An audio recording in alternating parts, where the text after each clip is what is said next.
Hello guys, in this video I'm going to talk about a simple technique in 3 steps that will help you create anything that you desire.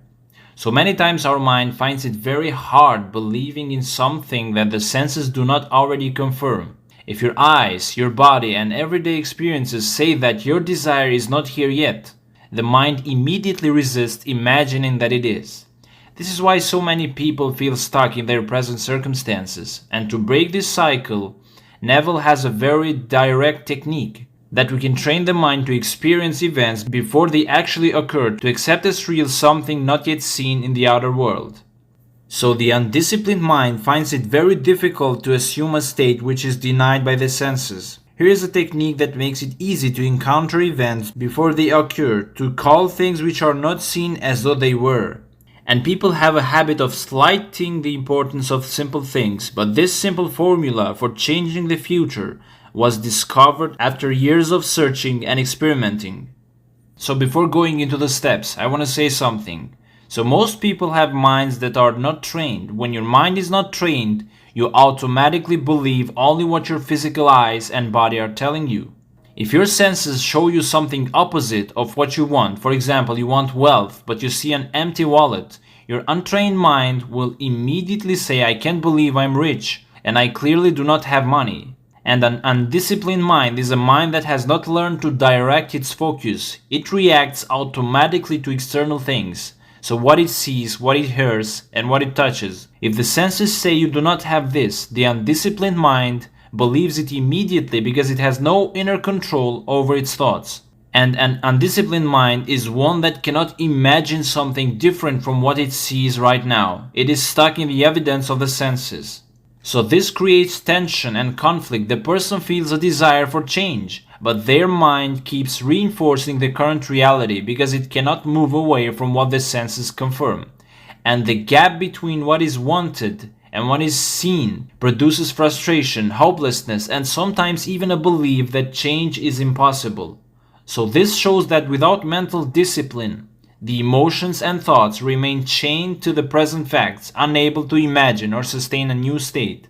And Neville gives us a method that helps you experience the future before it actually shows up in your life. And this technique is like a tool to jump into your desired future in imagination right now, so it becomes easier for your senses to later accept it as reality. This may seem simple, but it's very practical and proven because this really worked for me. It's so simple and to the point and not much complicated. And also Neville claims that he himself spent years experimenting and testing until he discovered this formula. So even if it looks easy, it is very powerful because it has been proven by experience. And here is the 3-step technique to manifest anything that you desire.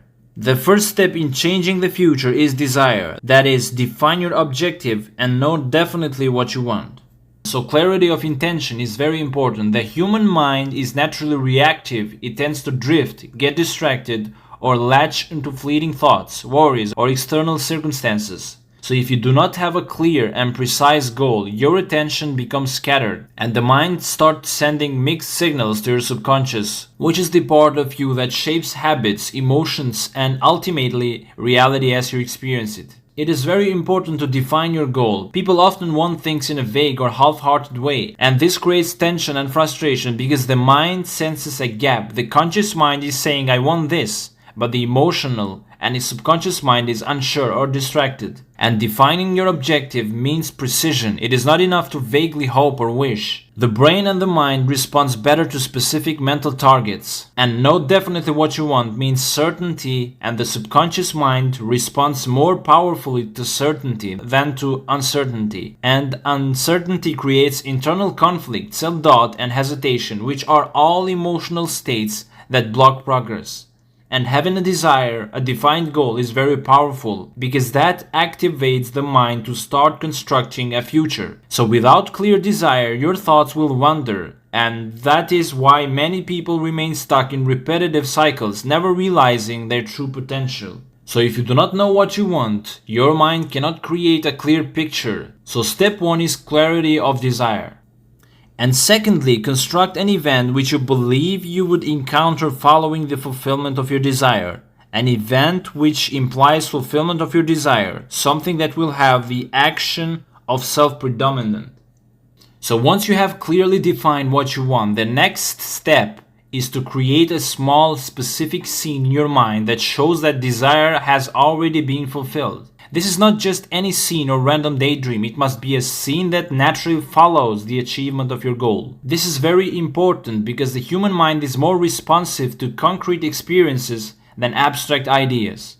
If you imagine a scene that actually feels like it could happen after you have what you want, your subconscious mind begins to accept that outcome as possible and real. The quote means that the event must imply fulfillment of your desire. This means that the scene that you imagine should make it clear, even without saying it directly, that your desire has already been realized. So your mind will recognize this connection and begin to associate the feelings, actions, and sensations in that scene with the reality of having your desire. For example, if your desire is a promotion at work, instead of imagining the promotion process itself, you imagine a follow-up scene, like someone congratulating you or receiving an email that confirms your promotion. This shows the mind that the goal is already complete, and the part about something that will have the action of self-predominant is extremely important, that you must see yourself as the main actor in the scene, not just an observer. So your mind reacts differently when you are actively participating in a situation versus when you are passively watching it.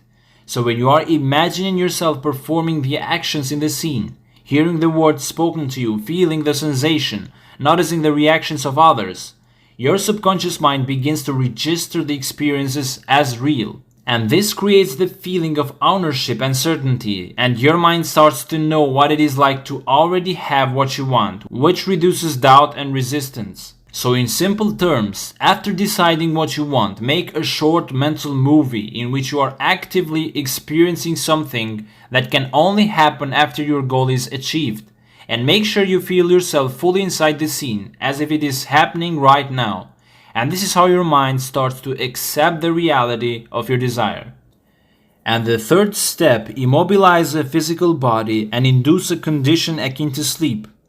Lie on a bed or relax in a chair and imagine that you are sleepy. Then with eyelids closed and your attention focused on the action you intend to experience, in imagination, mentally feel yourself right into the proposed action, imagining all the while that you are actually performing the action here and now.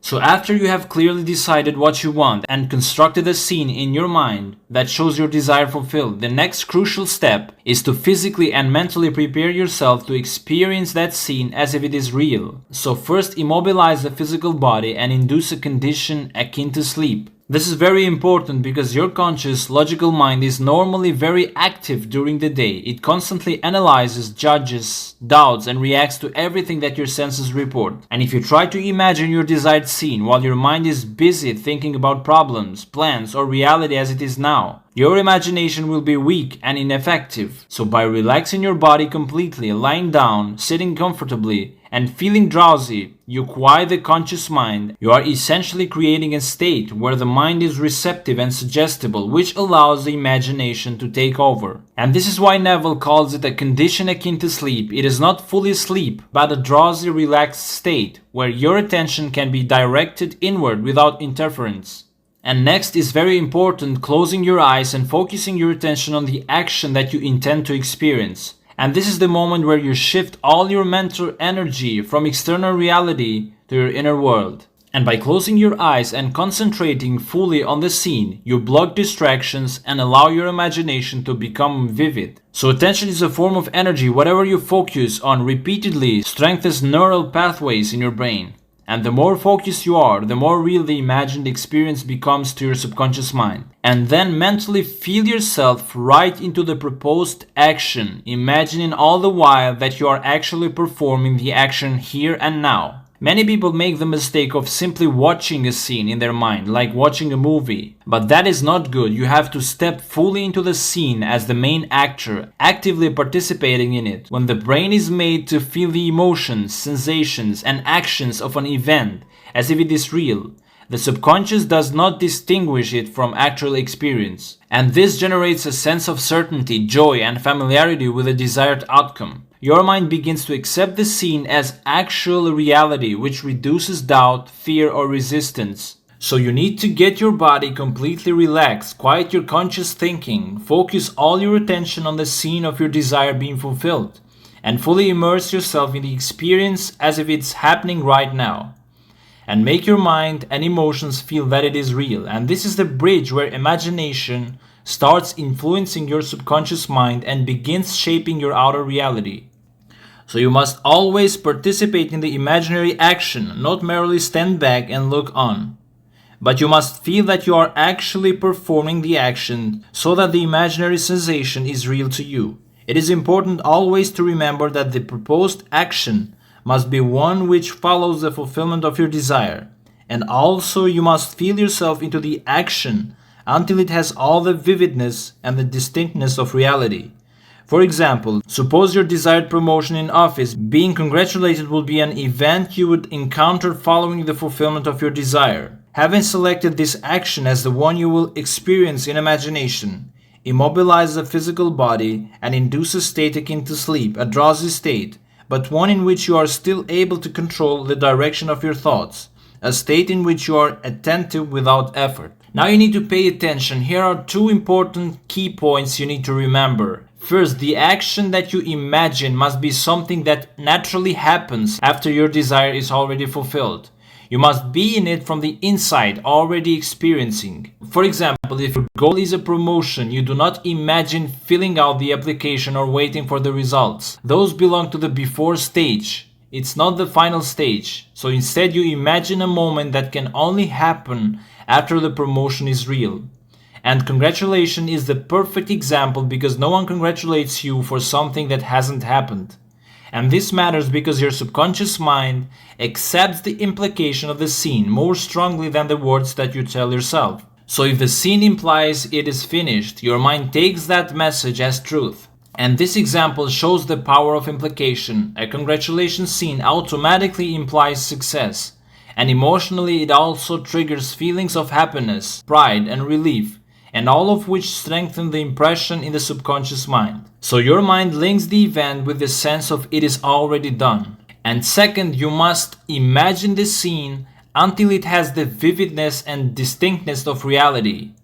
This means that you must stay in the imagined event long enough and deeply enough for it to feel just like real life. And the more detail and emotion that you add, the stronger the impact on the subconscious. This is what makes the difference between wishful thinking and actual belief. When you reach the point where your mind feels the scene as real, your emotions shift, certainty grows, and your imaginal act creates. And after choosing your scene, quiet your body, let yourself feel drowsy, and imagine it in calm, half-sleep state. This is when your mind is most open to accepting the imagined event as real and creating from imaginal acts to reality.